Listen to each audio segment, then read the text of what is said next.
Hi! Welcome to my vlog. Nagluto kami ng baboy na sinugba. Tumakas na tayo, takasan na natin ang mundo.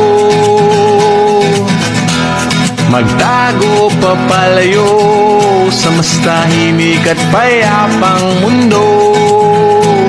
Umugulong ang hanging amihan at huni ng ibon.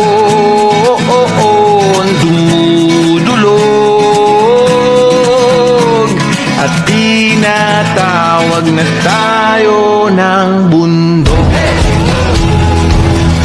Minsan, sobrang nakakapagod ng buhay, paulit-ulit na routine, school, buhay, stress, tapos repeat. Kaya ngayong araw, gusto muna naming huminga, mag-relax at gumawa ng bagong memories. Tara, tumakas na tayo. Finally, nasa biyahe na kami papuntang destination habang umaandar ang sasakyan. Ang ganda ng tunawin sa daanan. After na ilang biyahe, finally nakarating na rin kami sa aming destination. Siyempre, unang ginawa namin ay magbayad ng entrance. Excited na kaming explore ang lugar at i-enjoy ang buong araw. At dahil nakabayad na kami ng entrance, pupunta naman kami sa aming cottage. Siyempre, paglalagyan natin ng pagkain kasi wala tayong lalagyan. And after that, nandito na kami. Nilagay na namin ang mga gamit namin at hindi pwedeng mawalang pagkain sa outing. Kaya nagluto muna kami ng kakainin habang naghahanda, kanya-kanyang tulong at kanya-kanyang trabaho. Ang saya kasi hindi lang masarap ang pagkain, mas masarap din ang sabay-sabay kayong kumakain at nagkukwentuhan. After namin kumain at oras na para mag-swimming. Sobrang lamig kaya ng tubig dito, no? Refreshing, parang lahat ng pagod, stress at problema kahit sandali lang nakakalimutan namin.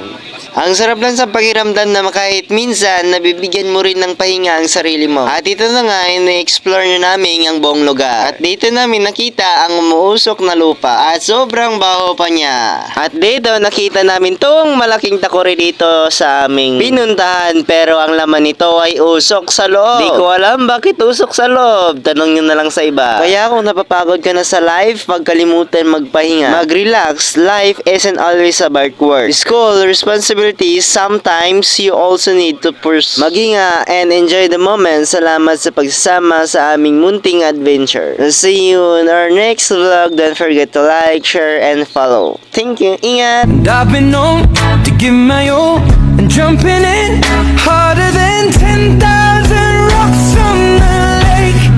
So don't call